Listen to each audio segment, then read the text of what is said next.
On today's episode of Sports for Casuals, we have a very informal episode. We're not going to really be in the recap side. We're really going to go talk about next week. There's some big matchups next week, probably the craziest college football slate that we've had all year long. And we also have a pretty good NFL slate, so we're going to talk about that. Also going to talk some Ryder Cup golf. We're going to talk all that fun stuff. Dogs of the week at the end. So let's get into it right now. Start with the college football recap. Who is the best team in the country, guys? It was crazy. This past weekend, you saw a lot. You saw the Miami Hurricanes completely dominate the Gators team. I know the score at the end of the game the score in the fourth quarter was what, 13-7, 13-6.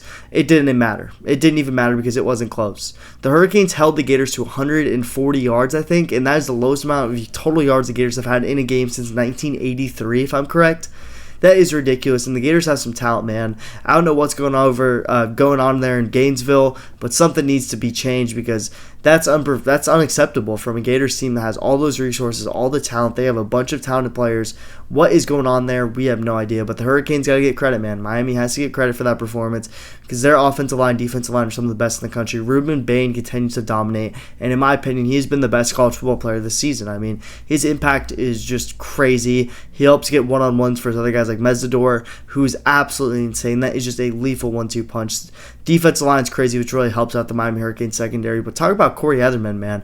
Really turned that Miami defense around, and they look completely dominant. Carson Beck in the offense didn't even that great of a day. Felt like they really didn't perform well, and they still scored, 26 points. So give credit where credit's due. The Hurricanes definitely showed up to play, and, Miami looks legit. But I would still say Ohio State's the best team in the country if we're talking about best team. Ohio State beat Texas week 1, even though they really haven't been tested. This week we will go over their matchup against Washington, but that's going to be a really big test for them to see where they're at. Coming off the national championship, we don't know how good Texas is. Arch Manning has definitely struggled. He's looking to pick it up, though. But still, when you look at all that, I think Miami and Ohio State still have to be the top 2 teams in the country. This weekend, though, this weekend's a big matchup because we see two things that we'll go over the Georgia-Alabama game. You see that. Is Georgia really the best team in the SEC, and is Alabama that bad? Because Alabama hasn't really been tested since the Florida State loss, so are they going to respond? How are they going to respond? They typically play Georgia well. A lot of questions we'll answer there when we talk about that. But any other crazy matchups that happened? I mean, Indiana absolutely blew the doors off Illinois, which was absolutely ridiculous, man. That performance was crazy. Illinois looked really bad. They made that Illinois team, who's ranked 9th in the country, look really, really bad. Indiana performed really well. Said it last week. I thought Indiana would win, and they won. Pick'em record was actually pretty good, guys. Just saying on the college football picks, but that was a crazy, crazy, crazy matchup. Utah, Texas Tech.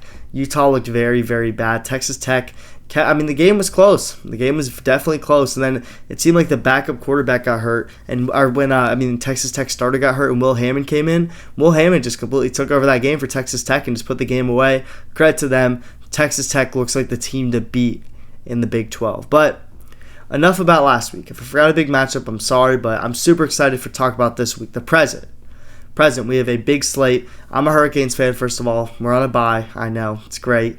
Get to watch some college football and just enjoy it this weekend. But got to top Bama, Georgia. First game of the week, or biggest game of the week in my opinion.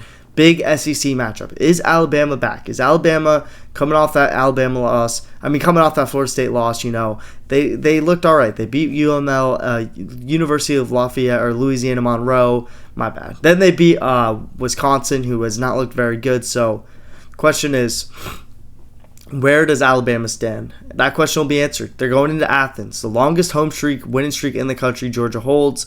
They typically win at home. Gunnar Stockton has looked very, very good for them. He made some big time plays against Tennessee, and I'm bought in on Gunnar Stockton, man. You have to be a dog to do what he did against Tennessee in Neyland Stadium, and he delivered. I think he's going to deliver at home. When you look at the matchup, 2.5 point spread, I think you got to go Georgia all day. I think Georgia is the easy pick here. Easy, don't overthink it. I think Georgia has the advantage on all sides of the ball. I think that Alabama has potential to make some big-time plays, don't get me wrong. But this is going to be, Ty Simpson's most hostile environment yet. He's only started a couple games. I like Georgia here. I think they have more experience. I think that they have I think Kirby's going to get done. I think Kirby's going to get it at home, continue the winning streak. Give me the dogs, man. Give me the dogs to continue the winning streak at home. I like the -2.5. That's probably my favorite college football pick of the week. Really like Georgia. Now, we're going to Happy Valley, Penn State, Oregon. What a matchup. Same time. Crazy, man. Crazy. I'm going to have the multi-screen on, split screen, but you only look at this matchup. Penn State, man. Penn State has not been tested this year. Neither team has really been tested. When I look at the schedule, Oregon has played a couple of cupcakes. Obviously, Northwestern has a very good defense, and they completely blew the brakes off Oregon State and Oklahoma State, if I'm correct. I think they played Oklahoma State, but they blew the doors off those teams. They killed them. And there's no competition. But now they are going to play a team. Happy Valley, considered one of the best teams in the country. Penn State Nittany Lions. Same thing with Penn State, though. Penn State really has not played anyone. Their schedule has been very, very weak to start the season, and now they pick up against Oregon. I can't believe I'm saying this, but I'm back in Penn State here. I'm back in James Franklin to win a big game. I know, I like Oregon. I did the same exact thing last year when I bet on Ohio State to beat Oregon. But I feel like the home team wins this game. I feel like Oregon has talent, but this Penn State team's different. I feel like this is the best team that James Franklin has had. He has the talent. If Drew Aller can just play smart brand of football, they will win this game. In my opinion, I think they have all the talent. I think they are going to put Dante Moore in some tough situations. They have the defensive talent. They have the team. I think that they are going to make Oregon be in uncomfortable spots that Dante Moore has not seen as a starter yet. And I'm going to back the experience of quarterback. Give me Penn State minus 3.5. I like that in that game. Now, we're going to go to some Friday Night Football. Friday Night Lights, we got TCU, ranked TCU, my favorite team in the Big 12, in my opinion, besides UCF. I like TCU. I think they have a lot of good playmakers. I really like Hoover at quarterback, but they're playing Arizona State, and this is a tough game to pick. I really like both sides. I like Coach Dillingham. I like Sam Levitt. I like Tyson. I like Hoover. I like TCU. I like everything that they've done in the past. They have all the starters. But, man, SMU just kept in that game, and I really don't like that. I think Arizona State is better than SMU. I think that, if Levitt can be consistent, I think that Arizona State really has a good chance of winning this game at home.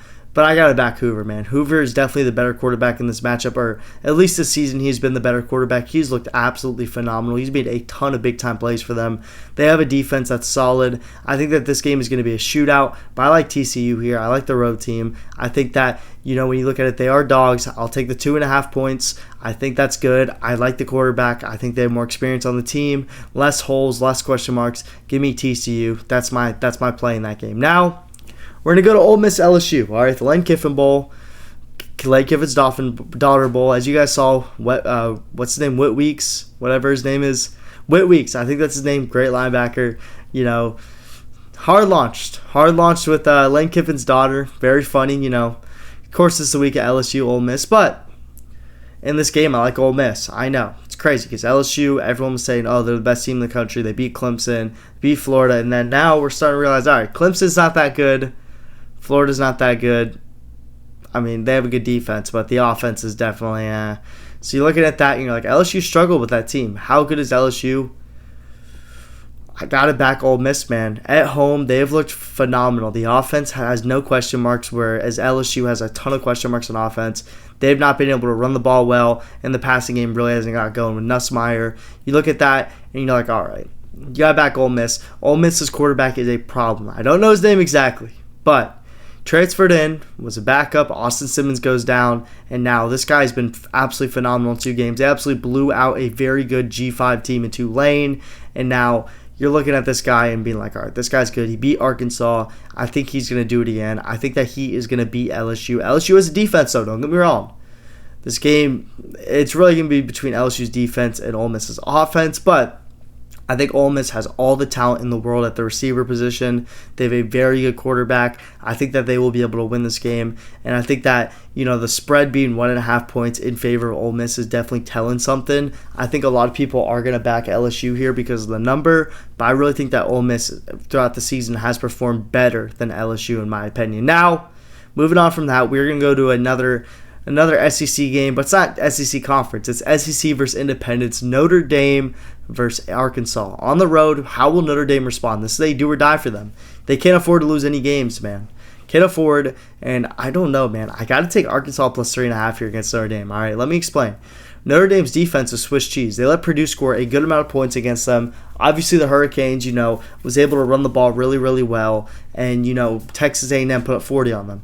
So I'm looking at that, and I'm like, all right, why is Arkansas going to score that much? You've seen Arkansas can score. That hasn't been their problem. That's why they're not. That's not why they've been struggling. They put up 40 on Memphis. They lost.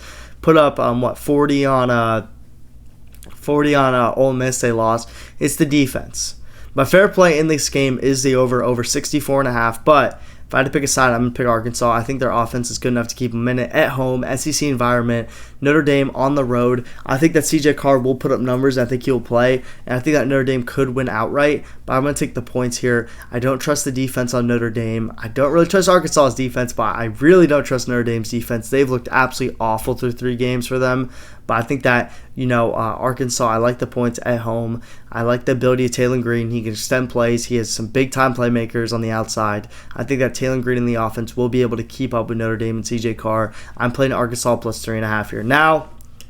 We have 2 college matchups left. 2 matchups left. We have USC and Illinois.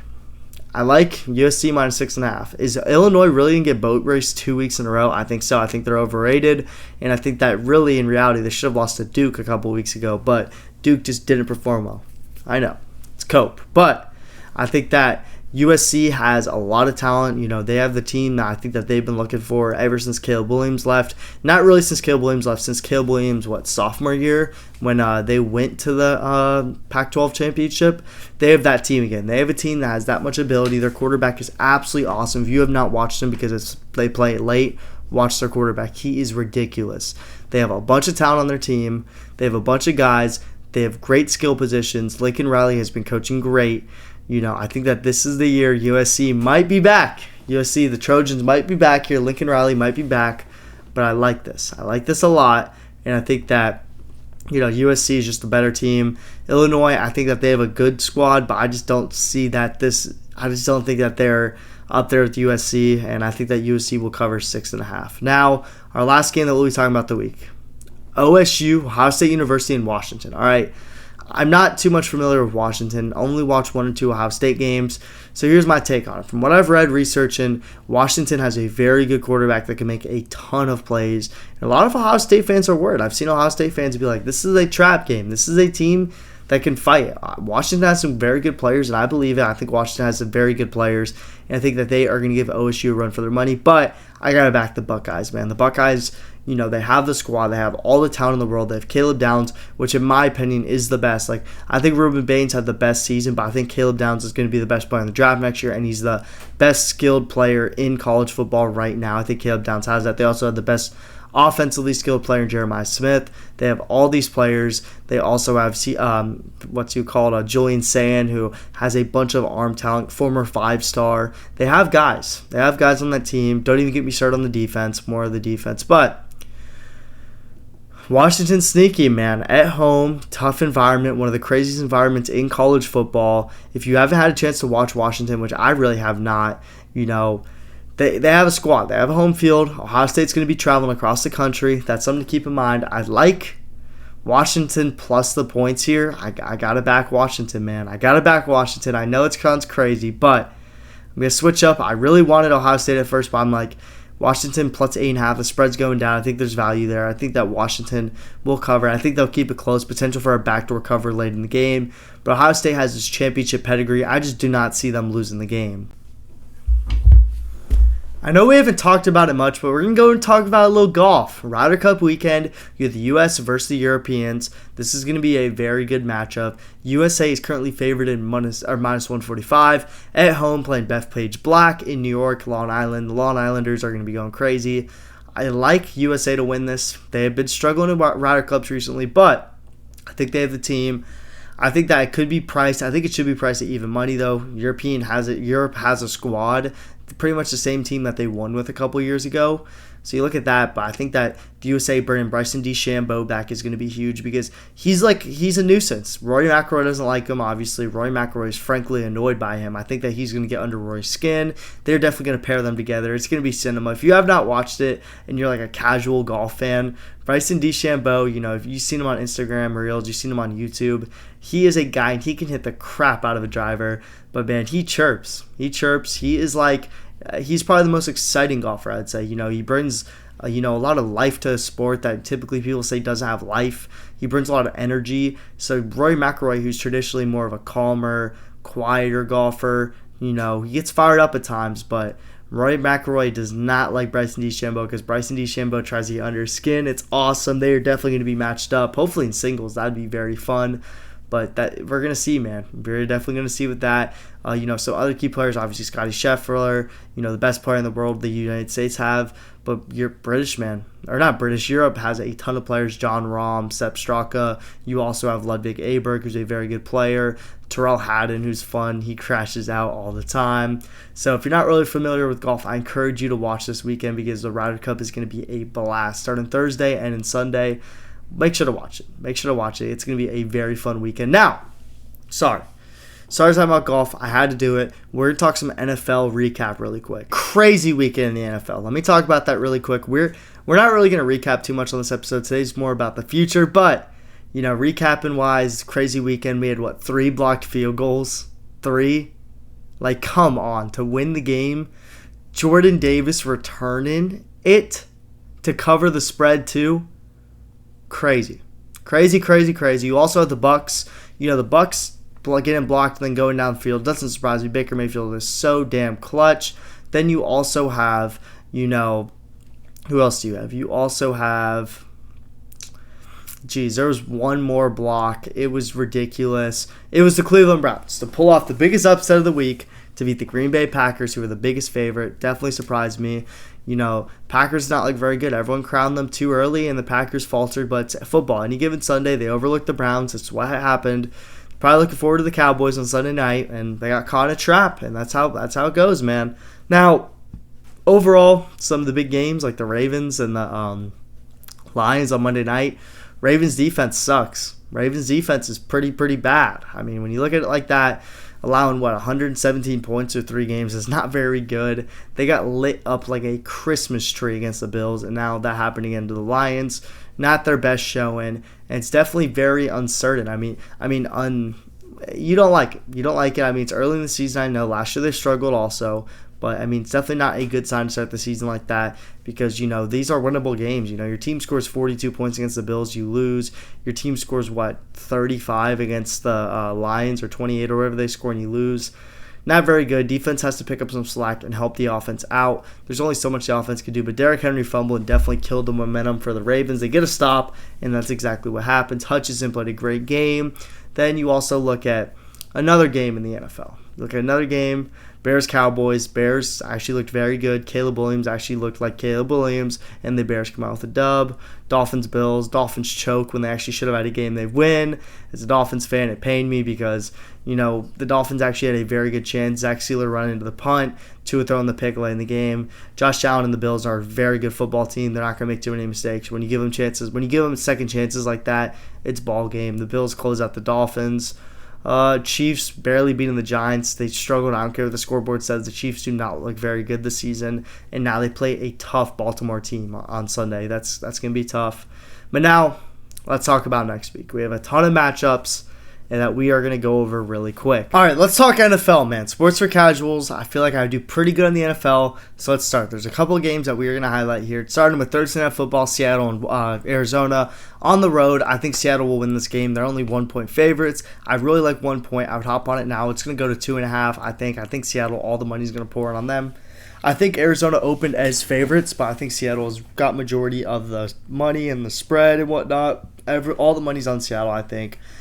They're the better football team. You look at that, Arizona, they have some players, don't get me wrong, Budda Baker, Calais Campbell. They have talent on that team with Kyler Murray, Trey McBride, Marvin Harrison. But I think Seattle is a more complete football team. They have Sam Darnold, who has actually looked very good for Seattle. Jackson Smith, I don't think anyone can cover him on that team.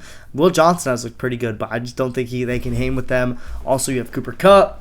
You have some talent there. Horton. You have a bunch of players, man, or Holton, whatever his name is. He's a dog.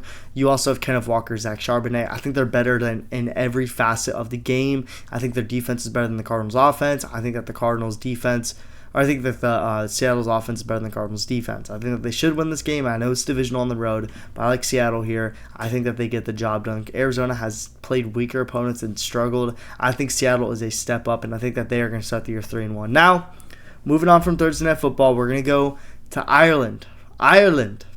That was not Irish whatsoever. I'm actually like 0.1 Ireland. So, Irish. I get to celebrate this game. Pittsburgh versus Minnesota. Carson Wentz versus Aaron Rodgers in the Big 25. Who would have thought? Who would have thought? So, looking at this game, two things. Are Pittsburgh going to be able to stop the run? I know they forced all those fumbles last week and whatnot, but in reality, they probably should have lost that game. What you call it, the Patriots had the ball in the red zone 4 times, couldn't score. Not very good. I think that Pittsburgh's defense definitely showed up, but are they going to be able to stop the run? They have not been able to stop the run effectively all year long. I think that Jordan Mason is going to gash this team. I think that they have Darius Slaw back. The offense is going to operate a lot better, so I like that.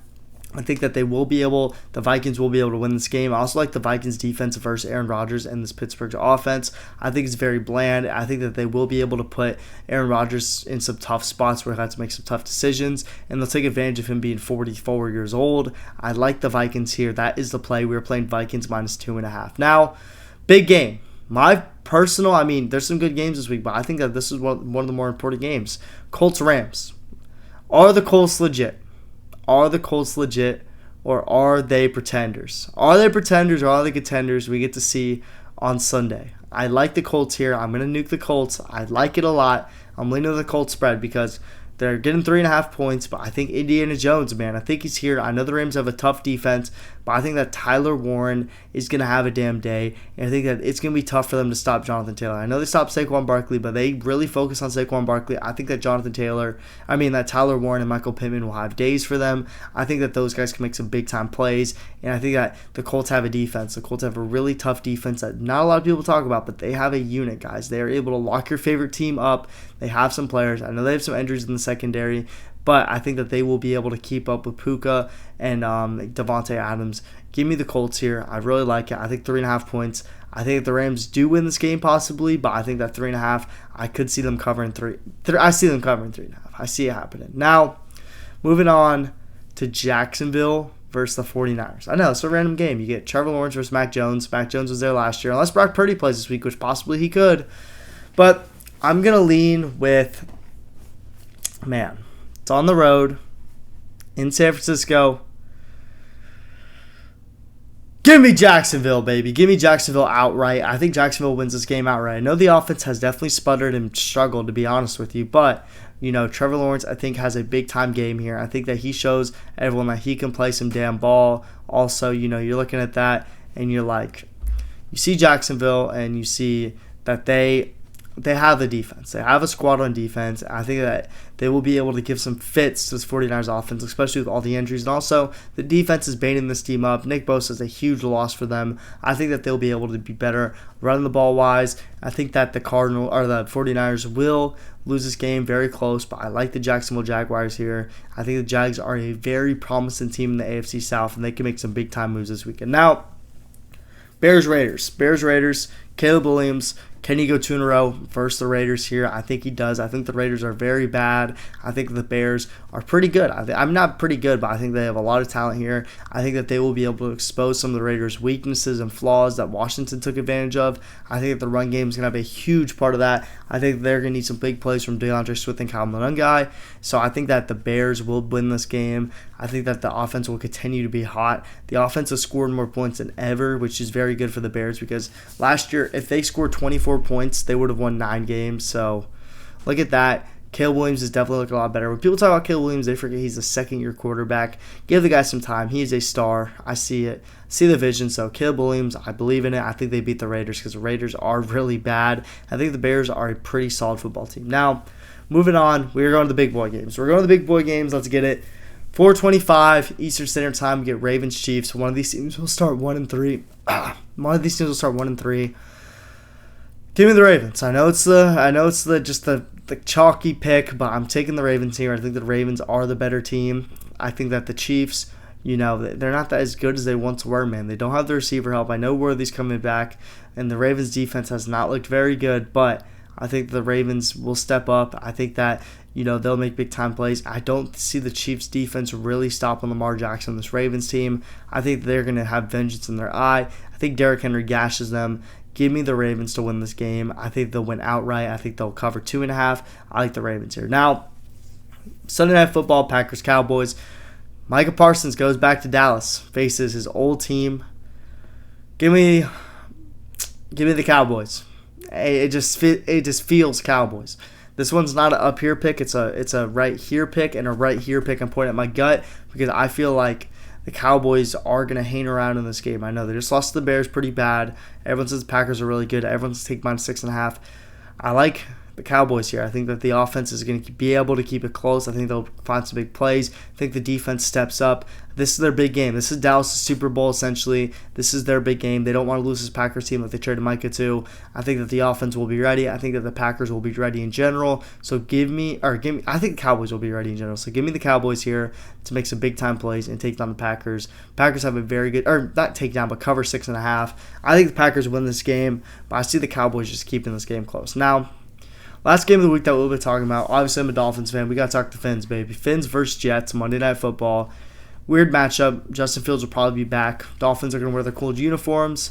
Rival series. It's going to be cool. But you look at it, you're like, all right, Dolphins 0-3, facing 0-4. Tua Tagovailoa. What's he going to do? I mean, he continues to look better and better each week. Obviously, he had that late pick, but besides that, he played a pretty solid football game. Obviously, he didn't push the ball downfield. Had a negative net completion percent or completion stat or whatever. Didn't throw the ball really too far, but I think that the Jets defense has looked very shaky. I think the Dolphins will be able to find success in that, and also I think that this is going to be a shootout. I probably think the Dolphins win, obviously because I'm biased, but I would not bet on this game. Probably take the over because both teams' defenses have been shaky. I feel like Justin Fields and Garrett Wilson could absolutely torch us. We don't have a secondary, but overall, I think the Dolphins do win this at home. I don't think they fall to 0-4 here. And if they do fall to 0-4, there's going to be some questions about Mike McDaniel and Chris Greer, obviously. We'll see, though. We'll see what happens, but I think that the Dolphins win this game. Now, obviously, at the end of each episode, I know it's a shorter episode. This week has definitely moved a little fast. Just trying to get this episode out. So, we are just going to do our Dogs of the Week, and we're going to call it that. So, Dogs of the Week, number one. Number one has to be Jordan Davis. Blocking the kick yourself and taking it back. Give me Jordan Davis, Dog of the Week, man. That was just incredible. That is a big boy, and he put the team on his back to win the game in Philadelphia. That guy's getting free beer for life. Super Bowl champion and Dog of the Week. Put it on the resume because Jordan Davis, that was a beautiful play. Now, going to go to college football really quick. We're going to go to college football. Will Hammond from Texas Tech, the backup quarterback, comes in. Close game on the road against a very good Utah team who's ranked higher than you. Favorites.